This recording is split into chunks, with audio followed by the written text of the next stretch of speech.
Hi there, I'm Ben and welcome to part 1 of my full platinum guide for Dark Souls 3. Finally, we're finishing off the Souls games. So if you're new to my guides, I go through the entire game in question, showing you exactly what you need to do to get the platinum, and I mean show you everything. I'll be here every step of the way. The only parts I'll cut out are the extended dialogue and cutscenes, but with this being a Dark Souls game, we won't really have to worry about those. I will be showing the entire process, so that means all 2.5-ish playthroughs that are needed for the platinum. I'll be here the whole time with commentary so that you don't miss a thing. There will also be no aimless running around. I have practiced this game to make this walkthrough as efficient as possible. Now this guide is meant for everybody, anybody, everybody, whoever. But I will be explaining everything in detail as we go for people who are new to the series. I know that this is Dark Souls 3, but I know for a lot of people this was their first one. I said I was going to remove cutscenes, but I'm going to let this initial one play out while I break down what we have to do. So the first playthrough will be the fullest. We will get most of the things out of the way, including 2 of the endings. There are 3 in total. We will primarily be going for the usurpation ending, which is the most complex, then loading up a backup save and getting the end of fire ending, leaving us the simplest ending for New Game Plus. Now you will need PlayStation Plus or a USB or whatever to back up saves. That's going to just basically save time when it comes to having to do extra playthroughs. Just get one. It's going to make things so much easier. Now the reason we have to do 3 playthroughs is because of the rings in the game. Every New Game Plus cycle adds new rings, and we need all of them for a trophy. Along with rings, we also need all sorceries, pyromancies, miracles, and gestures. Now some of these are missable, so it is important that you do what I do when I do it. If you don't, this could result in an NPC leaving and you'll have to do their questline in New Game Plus. Most spells are purchased from NPCs, but some are locked behind the game's covenants. I'll go more into these when we get to them, but for now I'll just say that means we will have to be doing a lot of farming for particular items to hand into covenants so that we can learn their spell. There is more farming in Dark Souls 3 than there was in 1 and 2 combined. Oh, help us. But I will be showing the best places and the best setups to try and shorten this down. And we're going to be spreading it out as well. I'm not going to ask you to do all of the farming in one go. I will be telling you when a farming spot comes up and when you can start. Most other trophies are actually story related or just things we'll come across as we explore the entire game in the first playthrough. Speaking of which, the videos will be broken down into areas as I usually do with my guides. I will also display the next item, pickup or trophy in the corner of the screen, and of course there will be timestamps in the description. Right, so that's enough setup. I will obviously be here the whole time explaining what we're doing, so let's get on with this. So the first screen you'll come up against when you start the game is the create character screen. So I'll quickly go through the basics here. So we have level. There's going to be numbers all over the place. So I'm going to try and explain and help you to know which numbers you need to know, which ones you don't need to worry about so much. So you can see here level. That's your soul level, obviously your level where you're up to. Vigor. That is health, so as you increase that, your health goes up. Attunement, you increase that, you get more slots, so you can equip more spells, and it also increases your FP, which is your spell casting stuff. Endurance, which is your stamina, and it also tanks you up a bit. Vitality, that is equipment load, and that also tanks you up a bit once you start putting points into that. Then you have strength, which is obviously strength for weapons that rely on strength. Scaling, I'll go into scaling later on. Dexterity, which is for dexterity scaling and also reduces fall damage and things like that. That's what we're going to be focused on, dexterity this time. Increasing that makes your spells more potent along with your pyromancies. Faith, that increases your pyromancy potency and your miracle potency. And then luck, which usually is a dead stat, isn't actually a dead stat this time. It increases item discovery, and there's certain weapons that actually scale off luck as well. So I will be going more into these stats as we sort of go into, but the main one we're going to be concentrating on is dexterity. So name your character whatever you like. I'm going for Tommy. Shout out to Tommy, who has been a top tier patron for a few months now. And then we're going to go into class. So this is obviously where you kind of start. You've got your knight, mercenary, which is what we're going to choose. We want that weapon that he's using. Warrior, which is high strength. And you can see the stats are sort of going up and down. It's kind of your starting stats. Ultimately, it doesn't really mean anything. You can switch halfway through what you want to be. You can see sorcerer, pyromancy. and Pyromancer, and then at the bottom there, Deprived, which is the sort of best one. It's the sort of vanilla one. You don't get anything, but you have the most amount of soul levels to go up. That's for experienced players. So we're going to go for Mercenary because we want those sellsword twin blades that he's holding. That's the weapon we're going to use for the whole game. So I'm going to make this build as simple as possible, but it's also very diverse in what you're able to do with it. You can be very outgoing and attack a lot, and then or you could be defensive. The burial gift you want to grab is the life ring. Nothing else is worth grabbing because we need all rings. We can get the life ring in the main game, but we might as well start with it. You literally start with it on and you get a little bit more health. That's what it is. So to start with, we're going to go through the moveset. So we have R1, that's your usual attack. You have R2, which is a heavy attack. And then you can hold R2, charge R2, my favorite type. And that's a more powerful R2. Then you can guard with L1 and then parry with L2. We're not going to be doing any parry, and that's kind of advanced. Of course, you can try and do that if you want. And then why we're using this is the L1. So if you put your shield on your back by using triangle, you will double hand these twin blades. And if you use L1, you will attack non-stop until your stamina runs out. And that's with both weapons. So you're doing a lot of damage with that. And then, yeah, here's our first enemy, and he's dead. Yeah, so you're going to lock on with R3. You're always going to want to try and lock on. There are very few enemies you don't want to lock on to. Lock on, and then just R1. So we're going to be playing defensive early on. The shield we have is not the best. I'll actually go into shields and stuff later on. But I'll quickly show you the scaling here. So if you see attribute bonus there, you've got the arm, which says E. And then you have the sort of hand, the waving hand that says C. That is your scaling bonus. So as we upgrade these twin blades, that dexterity is the hand. That is going to go up to A. And that's basically as our dexterity goes up, our damage for these weapons go up. And then we're also going to make it sharp by infusing it with a sharp stone, which increases the dexterity scaling. It's going to do a lot of damage, and it's fast as well. Most importantly, it's fast. I have always liked quicker weapons in the Souls games as opposed to slower ones. I just find you have more time to escape if you really need to. And if you have a quick weapon like these that is able to output a lot of damage, then win-win. So that blue flask we just picked up, that's the Ashen Estus flask. That is for topping up that blue bar in the middle there. So the blue bar is your magic. We're not going to be using any magic. Of course, you're free to do whatever build you like and mess around with it. But for the sake of simplicity, I'm doing a very simple dex build. So it's good for starters, I think. It's quite, like I said, it's quite versatile in what you can do. So yeah, we're not going to be even carrying the Ashen Estus, the blue flask, around at all. The orange one is the Estus flask. That is our health. That tops up every time we rest at a bonfire. We'll go through bonfires later. The red bar is health. The green bar you'll see going up and down all the time is stamina. That is one of the most important bars to keep an eye on. So you can see as you sort of run, it goes down. And it builds back up once you kind of let go. And every time you swing your weapon, that goes down as well. You don't want to get caught out without stamina.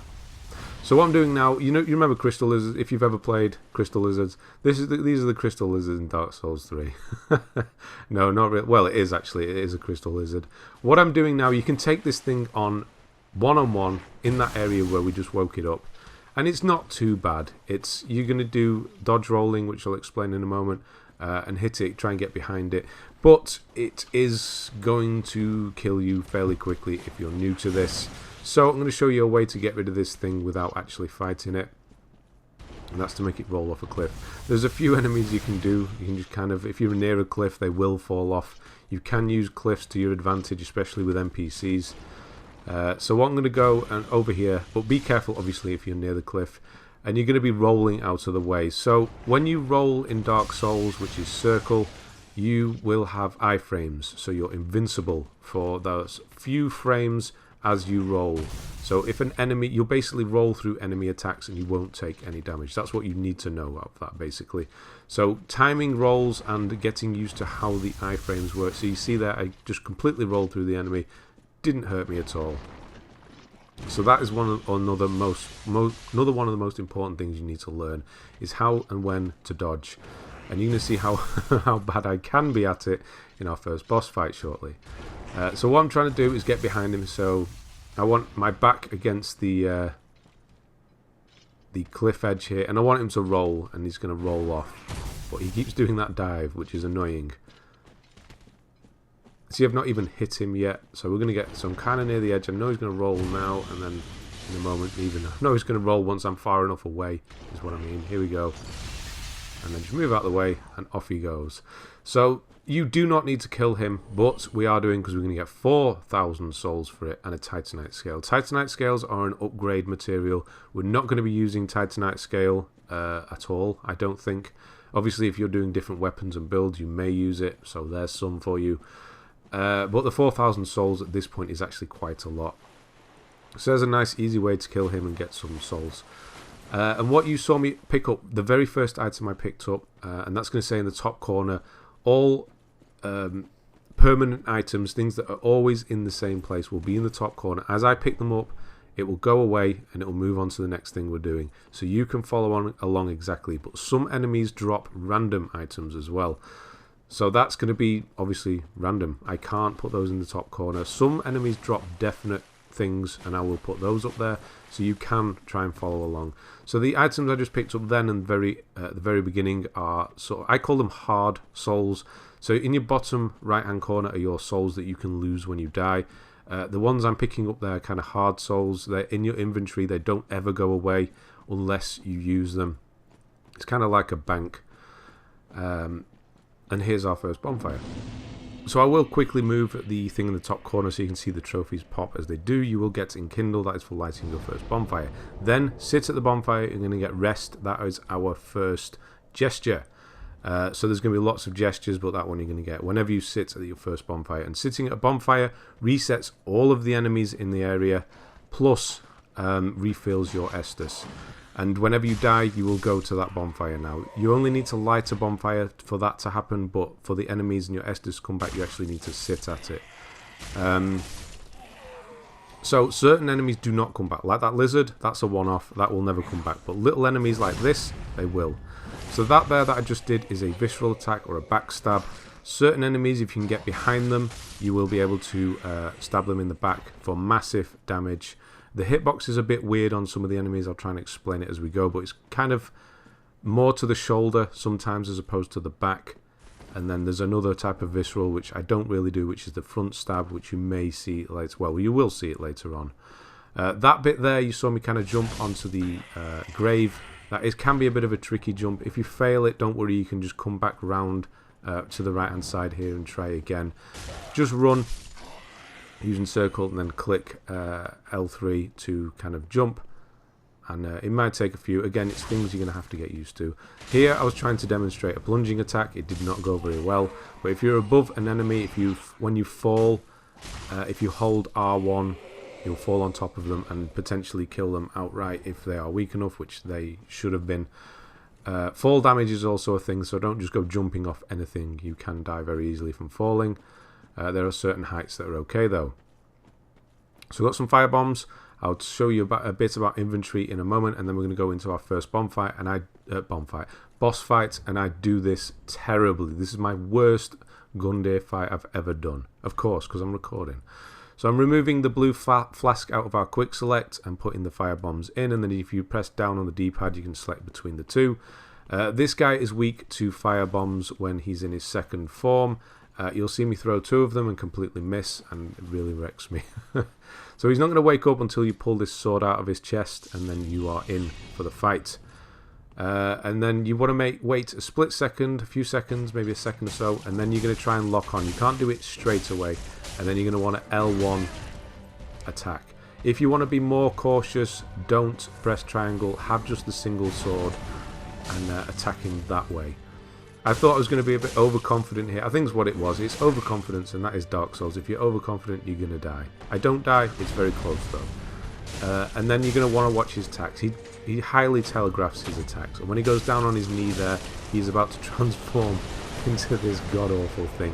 Now he's weak to firebombs, and you're going to see me throw, and at the same time I do, he jumps on top of me, which is a real pain. So I'm running out of Estus, but don't worry, that's okay. What you really want to do is just treat him like he was before. Try and get behind him, watch his halberd, his weapon, and just try and get behind him. The other thing is kind of secondary. The main thing is the jumps you want to watch for. I'm about to do another firebomb, and he does the jump again. That's my fault. That was a complete mess. Staying away like I'm doing is actually very bad. You want to go in close to this guy. That's why he jumps, to try and clear out the way, clear you from underneath him. Again, I was in the middle of an attack there, so he got me. So this is terrible, absolutely terrible. But once you kill him, you're going to get the trophy. You're actually going to get 2 trophies. You'll get the Gundyr trophy, which is for killing him, and then Embrace the Flame, which means you've become Embered. So becoming Embered happens every time you beat a boss, and I'll explain what it does in a minute, but I'm just actually going to cut to a proper Gundyr fight, which is my new game plus from my my practice run. So here you can see, obviously, everything's a bit different now, but this is how we're supposed to do a Gundyr fight. So you're going to do loads of slashes before he even attacks. You're going to dodge a little bit, and then he's transforming. We're doing L1, L1, L1, L1, and now he's dead. So that's how it's supposed to go. I can do it, honestly. So yeah, embering, when you become embered, you'll get more health. So unlike Dark Souls 2, as you die, it doesn't gradually go down to like half. You'll just lose a percentage of your health, and then you become embered and you can get that health back. You need to be in embered form to summon people to help you, and you will also only get invaded. So you can get invaded if you're playing online by other players, and they will come and try and kill you, and it can be quite annoying. But then you can also summon them, so it's a kind of a... yeah, you kind of have to balance it a bit. You can either play solely offline and you won't be able to summon people, but I would not advise that, because I'm going to show you how to farm a certain material once you are embered. But you may get attacks from now and again. It can be annoying, but just know it's okay. It's just part of it. Just remember where your souls get dropped. So we're going into Firelink Shrine now. This is our safe place. Nothing can come in here and attack us, so this is nice and safe. And this is the Firekeeper. She is the person you speak to about leveling up. I'm going to skip all the dialogue, but what you want to do with all NPCs you come across is fully exhaust the talk option. So what I'm doing here is upgrading. So I'm putting points into Dexterity, 4 points into Dexterity, 1 or 2 into Vitality, and 1 in Vigor. So that Vigor is health, no, not Vitality, sorry, Endurance. Endurance is the green bar, Dexterity is the power of our hits, basically, and Vigor is our health. Every time you level up, the price of leveling goes up, so it's kind of scaling as you do it, to stop you going crazy, basically. So yeah, leveling up is something we'll go into more often, more as we do it. But yeah, just do the same ones I'm doing if you're doing the same build. Then we're going to go speak to this guy over here. He's going to give us the collapse gesture. Got the word in the end. So exhaust his dialogue as well. Get that gesture. We need it. And then we're going to run around here. There is supposed to be another guy up here. He'll be here later on. But as we speak to more NPCs out in the world, they're going to come back here, and this place is going to fill up a bit more. Well, it's never really full. It's not like populated or anything, but there's going to be more people sat around. This guy up here, he's one of the sort of lords. Exhaust his dialogue. We're going to be using him a lot later on to buy certain weapons with boss souls. So we got a boss soul from Gundyr. Don't ever use a boss soul. So it's a hard version of the soul. You'll crush it, you'll get some souls. Don't ever use them, because we need to purchase certain things with them. So this is the Shrine Maiden. You can speak to her, and she, again, exhaust her dialogue, and then she sells stuff, essentially. And you're going to bring her Umbral Ashes, and then she will sell you different types of stuff. So it kind of progresses as the game progresses.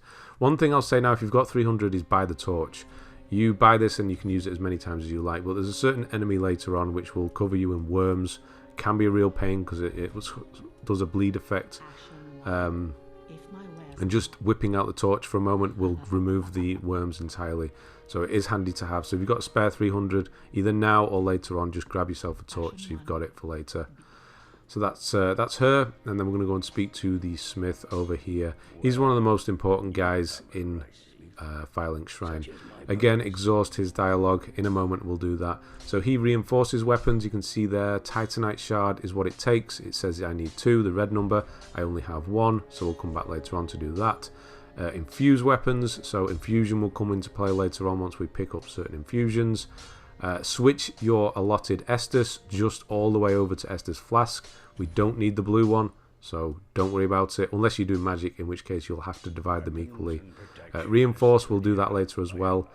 We haven't got any, we can't reinforce it yet, which basically means we can use it more. And then exhaust his dialogue to get the Hurrah gesture. And that's pretty much it for him. Just exhaust the dialogue and have a look around and take it all in, because it's amazing. And then we're going to go and just have a look outside. Again, this is all safe, this area. Nothing's going to come in and get you, so don't worry. So hopefully you're taking this all in. If this is your first time, there is a lot going on, I do know. I will try and explain as we go. And if you have questions, obviously, feel free to leave comments. I'll try and help you out. But more than likely, I will explain it as we go. So if you do have questions, yeah, I'll probably explain them later on as well. But yeah, feel free to ask. Alright, we're going to go outside and take on a really difficult enemy and grab a few other things. So I just grabbed another hard soul. That tower we'll come back to later on. You can buy the key for it from the Shrine Maiden, but it costs 20,000 souls. And I'll explain what happens when you die as well. I'll actually demonstrate it, to be honest. So we're going to kill these two guys. This is a random drop, this fading soul. They're worth literally nothing, so don't worry about it if you don't get it. Ember. So here is what you would crack those from your inventory to become embered, so you can summon people to help you. It gives you more health. Don't go using them willy-nilly, because you'll have to farm more, and you don't need to be embered all the time. Just running around the world, if you die, don't bother embering yourself again. Just stay in normal form. You'll have more than enough health. You'll be fine. So I'm going to kill the dogs. Dogs can be quite annoying. They're not as bad in this game as they have been in previous ones. And then we're going to go and take on the Sword Master in a moment. He's just up there at the top of the stairs. You maybe kind of see him.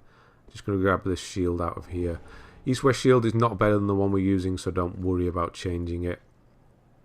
But I'm going to show you what happens. So our shield, if you go to shields, you can see guard absorption there is physical, is like 57. So that essentially takes 57. It stops 50%, 7% of the damage, kind of. That's how it works, let's say. If you have a shield with 100, it stops all physical damage coming through. So this is what happens. I did this on purpose, honestly. If you just hold your shield up to an enemy like Swordmaster, he's going to annihilate you. So this is a demonstration of what happens if you die. This honestly was on purpose.